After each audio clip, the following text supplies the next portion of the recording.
All right, so today is a little different for me.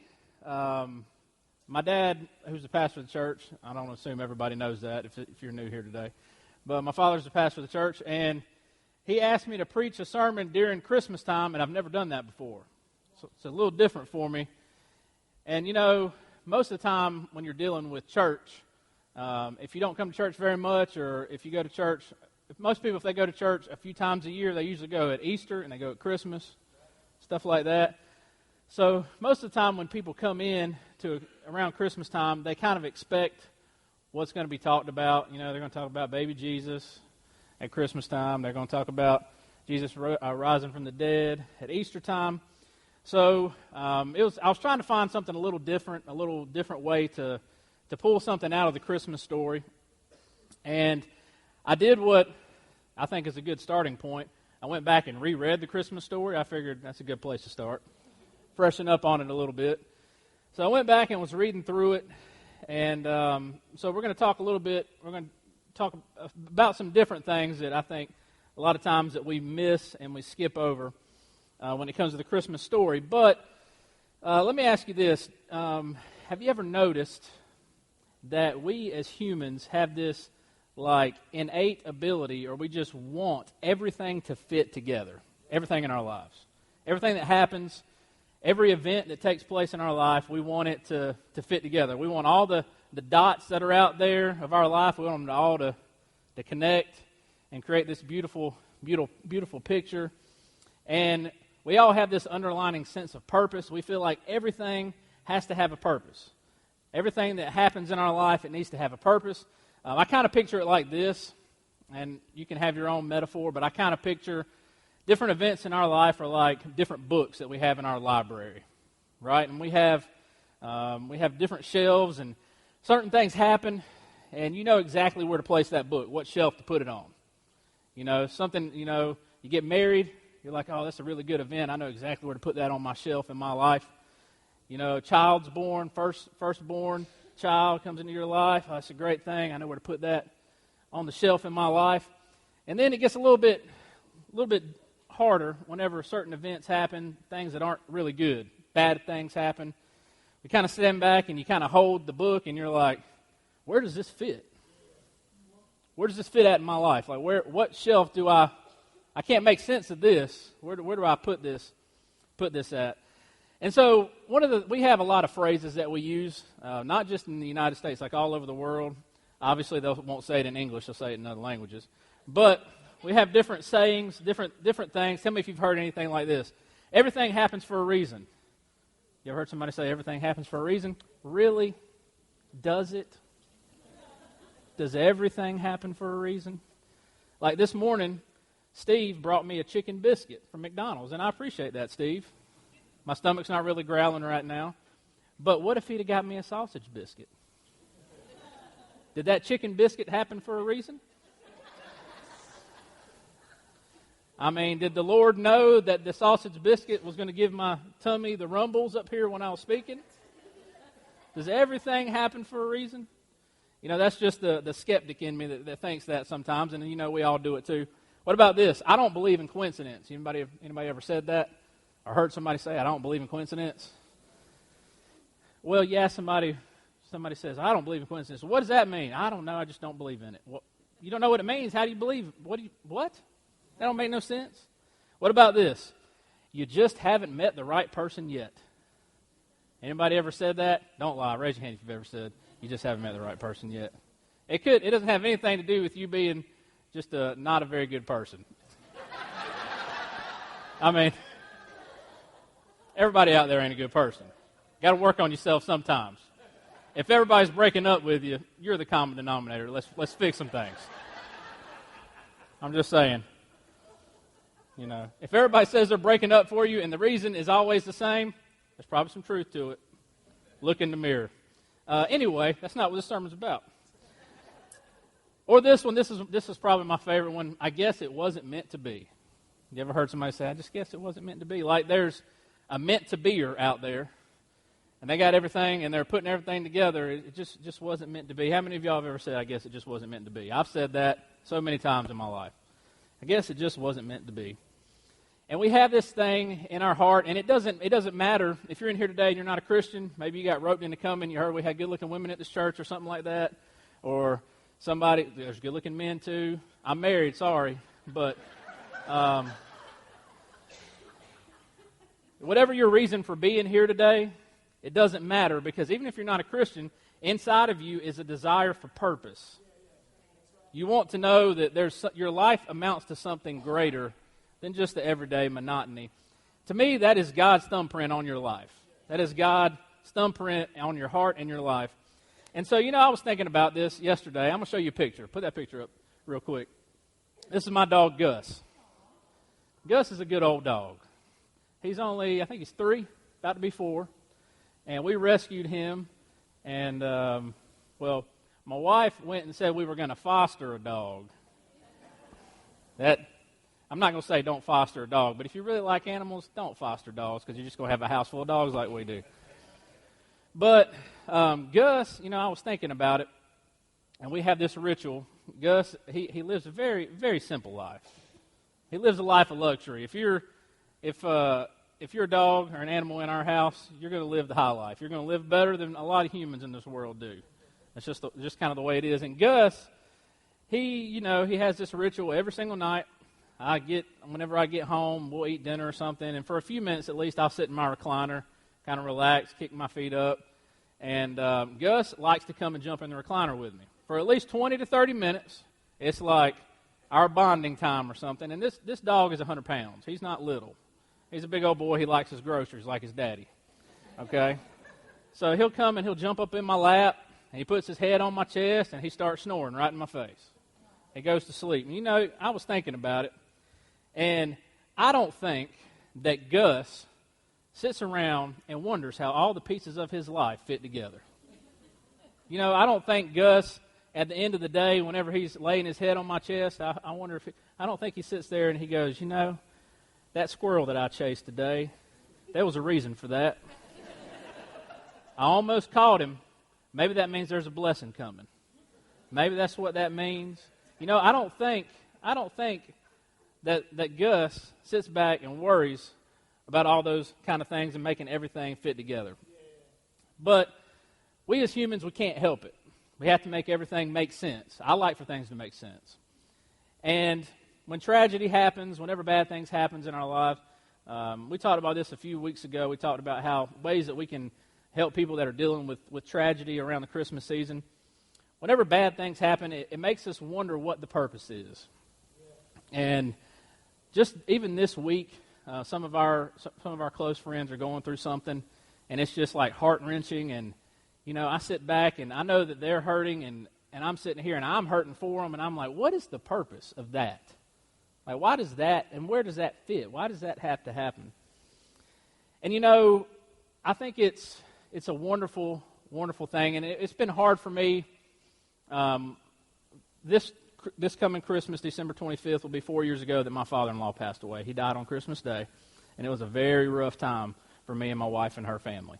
And I still don't understand why everything happens the way it does, but whenever bad things like that happen, you sit back and you wonder, what in the world? Why? Why does this have to happen right now? It doesn't necessarily even have to be a death in the family. You could be one of those people. You've been at your job for 25 years. You have job security, and somehow that job security falls through, and you get laid off. I thought I had job security. Where do we take those books? Where do we put those on? What shelves do we put those on whenever bad things are happening to us? And this is a little different because I feel like that the perfect example of God's purpose for our life and God's showing us that there is purpose in general is the Christmas story. Because in the middle of all this randomness, all of a sudden God decided to come down and send His Son. Just in the middle of a random little town at a random time, nothing great and crazy about it. Just at that time, God decided that's what He was going to do. And when you look back and you think about, I think about some of the stuff we've been through and people that I know have been through. Even though Christmas can be hard for a lot of people, it gives me a sense of joy to know that He chose this time of year to come. No matter what our situation is, no matter how hard stuff is in our life, no matter how tough things are going for us, this is the time of year that he came. And it's a great, great analogy that we can make in our lives today. So this is what we're going to do. I'm going to read from Luke, because we're talking about the Christmas story. Can't really get around that. But I'm going to start with, and we're going to read from Luke. We're going to read a little bit at the beginning of the chapter, and then we're going to get to the end of the chapter and read through the story of Jesus a little bit. So a little backstory. Well, let's say this. So has anybody in the past, let's say 20, 25 years went to college or taken any amount of college classes? Raise your hand. Okay. At some point in time, and this happened to me in a few classes, if you go to a major university, you don't even have to be a big one, you're going to run into some professors at some point in time that will try to kick the legs out from under the credibility of the Bible. They'll say it's not credible, it was written by man. Newsflash, everything is. That's the dumbest thing I have ever heard. It's written by man. Everything is genius. Everything. Look around. Everything's written by man. But you know what's funny about it is a lot of people, they kind of kick back from how legitimate the Bible is because of something they heard in college, and the professor told them a certain thing, and they kind of pushed away from faith. And you know what's probably really ironic is I know for a fact that right now some of those professors that said that are sitting in church somewhere. And they probably feel guilty about telling kids that. That's the best kind of amen I've ever got. I appreciate that. So they don't even believe what they said. They feel guilt because they probably led some people down the wrong path. You threw me off a little bit there, but I appreciate that. So we're going to start in Luke chapter 1, starting with verse 1. This is what it says. Many have undertaken to draw up an account of the things that have been fulfilled among us. So he's saying many people have got together. We're putting our brains together. And we're trying to figure out all the events that took place in the life of Jesus. We're trying to check all of our sources. It's kind of like if you write a paper, which I'm fixing to finish up my master's, my MBA, and everything in a master's program is writing. Everything. And I hate writing papers. I'm good at it, but I don't like doing it. It's like, you know how you have to have like all these sources at the end. You got your citations, your bibliography. It's basically kind of like he took that and he threw that at the front. He's like, I'm going to let you know right now, I got sources. They're credible. I got eyewitnesses. So, verse 2, just as they were handed down to us by those who from the first were eyewitnesses and servants of the word. So they're saying, Luke, so you got eyewitnesses. Yep, got eyewitnesses. Verse 3, with this in mind, since I myself have carefully investigated everything from the beginning, I too decided to write an orderly account for you, most excellent Theophilus. We talked about old Theo last week a little bit, so that you may know the certainty of the things you have been taught. You know how specific that sounds? That doesn't sound like once upon a time. It's very specific for a very, very specific reason, because he wants you to understand this happened. This really happened. I'm going to go ahead and put that out there before we move on. I want you to know at the very beginning, this is legit. This is what happened. Now let's move on. It's so different from once upon a time or a long time ago in a galaxy far, far away. All right? So, we know that we're dealing with a legitimate occurrence. All right, now we're going to skip down to verse 26, and we're going to continue on from there. Verse 26, in the 6th month of Elizabeth's pregnancy. Now, see how specific that is? In the 6th month. So they did some actual research. She was in the 6th month of her pregnancy. Well, I don't know what trimester that is. Whatever. Second, third. I'm looking at a nurse. Third trimester. All right, they didn't really use that terminology, I don't think. If they did, that's pretty impressive. But it says, it doesn't really give a very definitive answer on this. It doesn't say if Elizabeth, how she was related to Mary. Some people believe she was a cousin, but it doesn't really matter. It's just we're talking about the specifics of the events going on. So in the 6th month of Elizabeth's pregnancy, God sent the angel Gabriel to Nazareth, a town in Galilee, to a virgin pledged to be married to a man named Joseph a descendant of David. Now, this is just another arranged marriage, okay? Just another arranged marriage. And this is a very, very important part of the Scripture next. This one sentence, I don't think Luke knew when he was writing it. You know, I would like to think that when he was writing this book, that he knew kind of in his heart that this was going to be a big deal, that people for thousands of years would read it. But I don't think he knew how significant this next phrase was. He said the virgin's name was Mary. So if you're a Catholic in here, there you go. All right? We're making you feel like you're at home today if you're a Catholic. We're talking about Mary a little bit. All right? The virgin's name was Mary. So let's think about this. Let's think about all of the things that are done because of this statement. You have a new religion. You have cathedrals built in the name of Mary, martyrs, crusades, hospitals built in the name of Mary, Christian music, Mary Did You Know? That's a oldie but a goldie. Let's see, you got bumper stickers, you got statues everywhere of Mary because of this statement. The virgin's name was Mary. Now, if you take a step back, let's think about how Mary's life would have been if Gabriel hadn't have come to her. All right, so Mary was arranged to be married to Joseph, and more than likely, they wouldn't have actually met each other until the day they got married. That's kind of the way it worked. That's weird. That's awkward, right? Like, it's hard enough.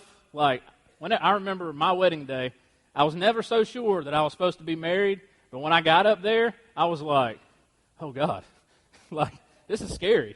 It's a very scary. Like, there's all these people here, and I'm like, oh, good Lord. I can't even imagine doing that, and you don't even know the person. Like, what is that? They need to, and they still do that in a lot of cultures. That needs to change. That's craziness. That's crazy. But that's a lot of times that's the first time they would meet, okay? And they would have went about their life. They would have probably had a few kids. They'd have lived a relatively meager type life, nothing crazy happening. And in that time, there was what was going on. They called it like the 400 years of silence. God hadn't really spoke to the people in 400 years, so there was nothing major spiritual happening at that time. And they would have had some kids. Maybe if they were lucky, they would have lived long enough to see grandkids, and they would have died. And then probably 30, 40 years after their death, nobody would even remember their name. But that's not what God saw for Mary. And all that simple, random life, God decided to come down to Mary. So let's go to verse 28. The angel went to her and said, "Greetings, you who are highly favored. The Lord is with you." Mary was greatly troubled at his words and wondered what kind of greeting this might be. I bet she was. Okay, I watched too many scary movies, and if something appeared to me in my bedroom, it's going to catch a magazine. Not the kind you read. All right, I'm going to be shooting holes in the wall, and it's not going to be a pretty sight, okay? But obviously, she was a little troubled, a little bewildered, and she didn't know, okay, is this the good witch or the bad witch here to see me? What's going on with this spirit that I'm seeing, this angel that I'm seeing in this room?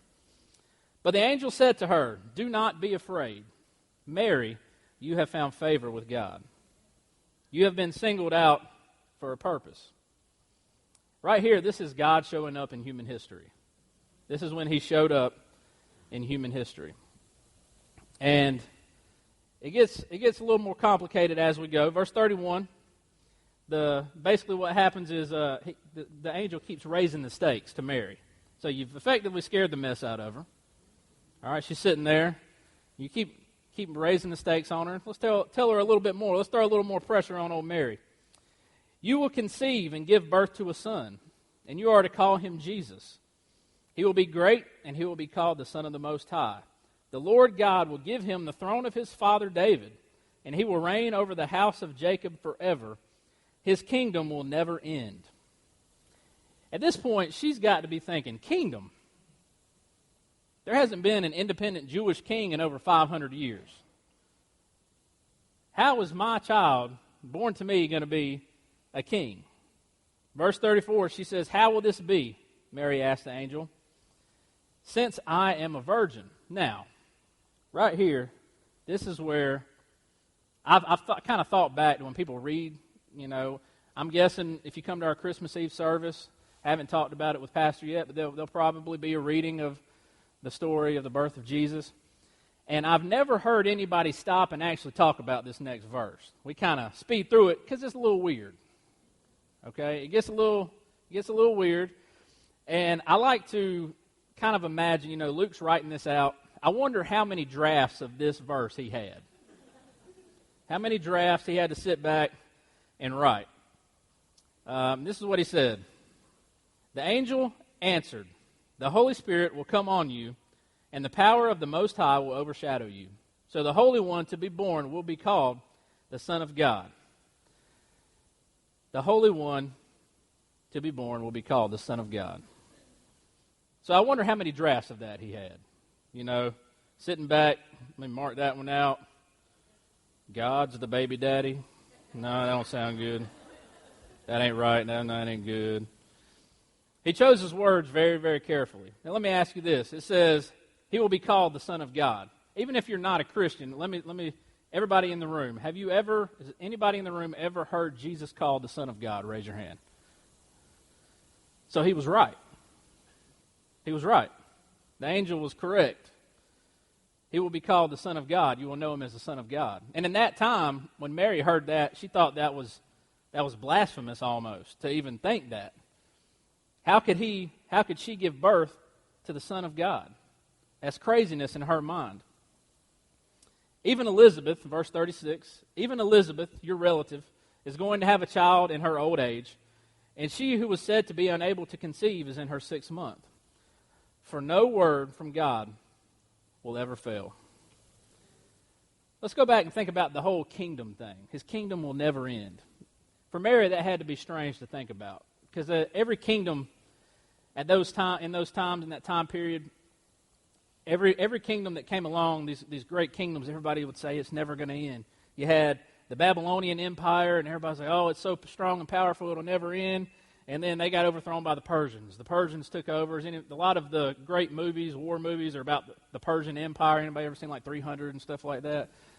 You shouldn't be watching those kind of movies.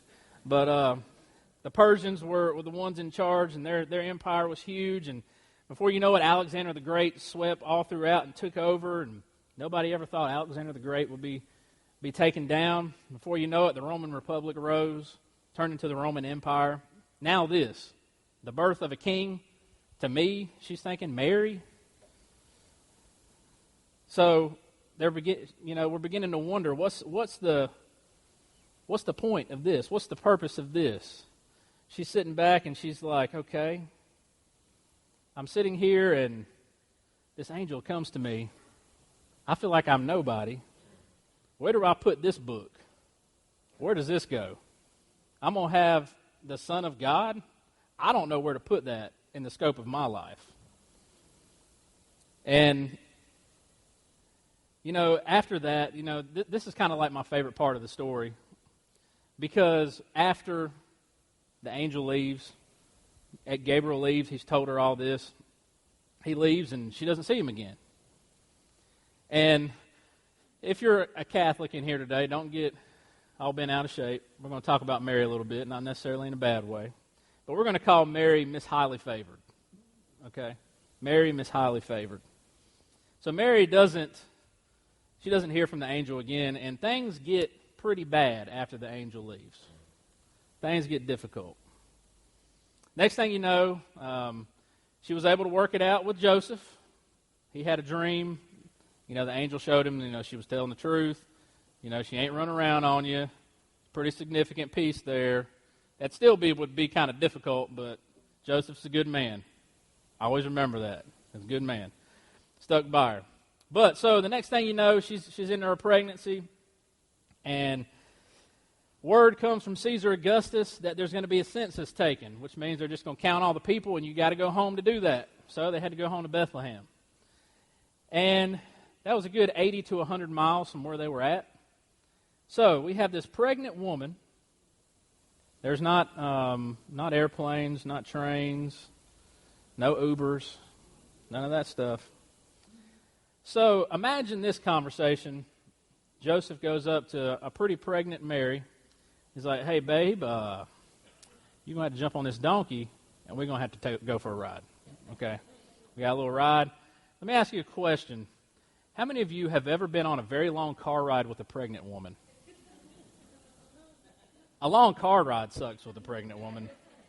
Can you imagine a long donkey ride? That had to be terrible.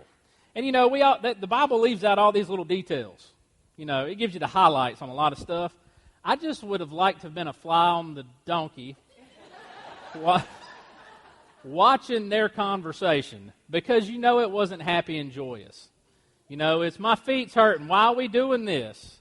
I'm sorry, it's okay, we're almost there. You said that yesterday. We're almost... Like, I have a feeling that Miss Highly Favored was at Joseph's throat most of this trip. Things were getting rough. There's probably times she was wondering, hey, Gabriel, can you come back now? Help me out. You know, if I can be given, you know, I can become pregnant, you can surely, like, transport me to Bethlehem. If this is possible, that's surely possible. We can teleport or something, you know. Or, even better, whenever she's going and telling her mama that she's pregnant from God. Imagine that one. You know, she's probably sitting there thinking, hey, Gabriel, I need you right now. Come tell my mama what you told me, because she ain't believing me. Okay? So she's wanting Gabriel. She had to want Gabriel to come down and help her out with all this stuff. So, you all know the story. They're on their way, and they get there super late. It takes them longer than they thought. And when they get to Bethlehem, there's what? There's no room in the inn. Gabriel, you couldn't have made me a reservation. You knew I was going to be going to Bethlehem. Why couldn't I get a reservation? I got to be out here in this barn with these animals. Miss Highly Favored of God, gets there, and there's no rooms. Then it gets even worse. And we kind of gloss over this too. We read this pretty quick when we're reading the Christmas story.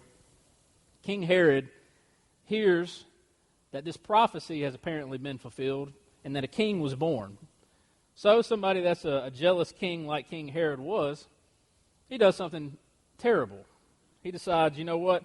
I'm going to issue a decree that all males 2 years old and younger be killed.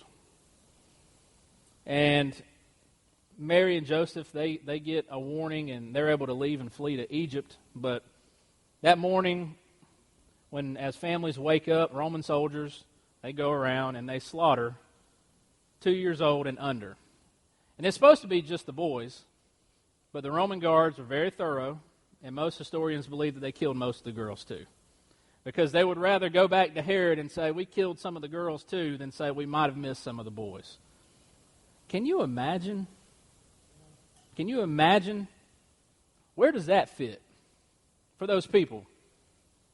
Watching your child be slaughtered, your baby. You know, it's hard enough, I believe, ever losing a child at any point in their life. But having a baby murdered like that, I can't imagine. Where does that book in their life, where does that fit? Where does that go? And you know, Mary probably feels some guilt because she got warning that was going to happen. And she probably sat back sometimes and thought, why was it just me that got warned? Why didn't God come down and kill King Herod so that didn't have to happen? We do that a lot, don't we? Bad things happen, and we try to rationalize it. Our mind, we cannot wrap around why things are happening the way they're happening. And it don't matter what situation in your life you're going through, hard times. I mean, I'm not going to sit here and say, oh, that person deserves this. No, it's hard. It messes with people, and it knocks them off the balance that they have going in their life. And there's not always an answer. There's not always a reason. You may go the rest of your life and never understand why some of the things that happen to you actually happen to you. And I told them in first service, you know, I like to I like to think about heaven. Does anybody like to think about heaven sometimes? Think about heaven. I think, I don't just think about heaven because I think it's going to be a wonderful place. I kind of think about heaven for selfish reasons, mainly because I think about the people that I'm going to get to see again. I think about loved ones, like seeing my grandpa and, all these people in my family, seeing my father-in-law and just hanging out with them.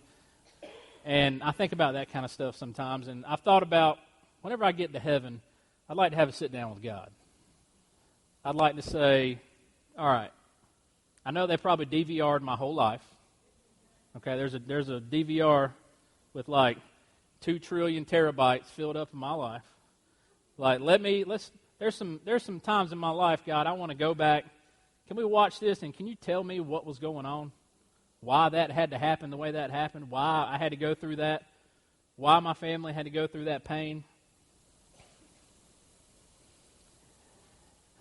Mary was able to, she was able to get Jesus to safety as a child, and all those children, they were slaughtered. But about 33 years later, Mary would listen in a courtyard as Jesus was beaten to within an inch of his life. He was mocked, he was crucified, and the Romans were really good at crucifying. They had almost turned it into an art form. They knew how to squeeze every last ounce of life out of you. They can make it last. They can make the suffering last. And she's probably sat there at that exact moment and she thought, where does this fit? Why is this happening? Why does this have to happen the way it does? And we know the end of that story. It ends good. The story ends great. That's not the point. We sit back and we wonder why these things have to happen. The timing's terrible. It's never a good time. But why we have to endure these things? Was it just, she was probably sitting there wondering, is this just a random act of violence that my son had to be crucified? And was she just one more broken-hearted mother? But from that vantage point, from our vantage point in time, we can see that it wasn't random. There was a purpose behind it. God's thumbprint was on that entire situation. And there's sometimes you will be able to step back in your life as time goes on, and you can see how God worked things out good for you. You can see how things worked out good for you. And sometimes you don't. You just got to trust Him. You got to trust that all things will work together for the good of those who love Him. I'm going to read you a scripture that Paul wrote. It was 25 years later, after the resurrection of Jesus, from Ephesians 1, verse 11. In Him we were also chosen, having been predestined according to the plan of Him who works out everything in conformity with the purpose of His will. This is what I think a lot of times we have the wrong idea of faith. We have the wrong outlook on what faith actually is. I believe perfect faith is not faith that moves God. It's not faith that moves God. Perfect faith is faith that moves us to trust God when He doesn't seem to be moving. When it doesn't look like God's moving in your life, when it feels like He's not there, believing that there's a reason, believing there's a purpose, will help you get through the times that you just don't understand. I don't understand a lot that happens. I don't understand why some of my friends are going through a terrible time in their life, and I look at it and I'm like, how in the world can this be worked out for good? How? What possible way is this going to turn out good? But at Christmas time, God sent His Son to a random town to show that God is with us. We gloss over, and I've always heard the term God with us at Christmas. And it took on a new meaning for me as I got ready for this sermon. I never really, how like you can read the Bible. Maybe some of you can, you can understand what I'm saying. But you read certain scriptures over and over and over, and then just one day you read it, and it just totally means something different. You get something totally different out of it. And I've always heard the term God with us. And I just kind of thought it was like a line in a song and just a quick scripture grab type thing. Sounds good. God came down to be with us, not only to die for us, but to show us that there is purpose in the most random of situations. The most random of things that's going on in your life, there is purpose. And I want to close by going back. I want to go back to the end of the meeting with Gabriel and the angel. Okay? And I saved this last verse at the end of this story for a reason, because I hope, and just to kind of give you insight, whenever I speak, whenever I'm up here talking, I'm usually speaking to myself. It's something that I'm dealing with. It's an issue that I'm having, a certain area of my life. Christmas has been hard for me and my wife and my family for a while now. And I wasn't really looking forward to preaching a Christmas sermon. But to be honest, it really helped me. It gave me some peace.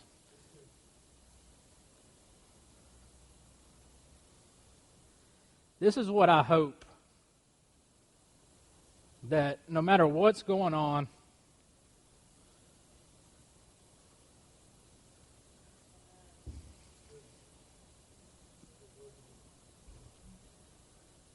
I hope that we can respond the way that Mary did. At the end of the chapter, in verse 38, after Gabriel had spoken to her, this is what she said. After he told her all that stuff, all the hard things that was going to come, all the crazy stuff, she looked at him and said, I am the Lord's servant. May it be to me as you have said.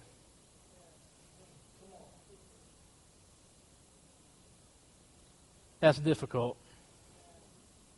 That's hard.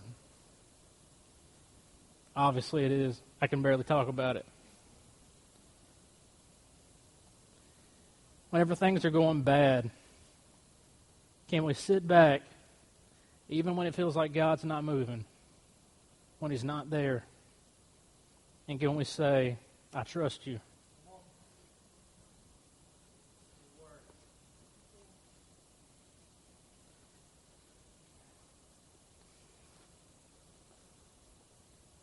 That's what I want for you for Christmas.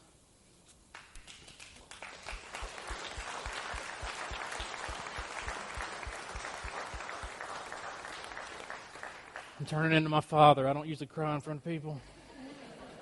He's a big baby, and I think I'm turning into him as I get older. But that's the way it goes at Christmas time. You know, Christmas is a joyous time. I don't want you to misunderstand what I'm saying. I love Christmas. Even though it's been difficult, it's one of my most favorite times of year. And I think it is for most people. But no matter what you're going through, if you're struggling, you may not be struggling right now, but you'll be struggling at some point. I want you to remember, even if it's not Christmas season, that amidst all the randomness, there is purpose. And that God is with you. God is with us.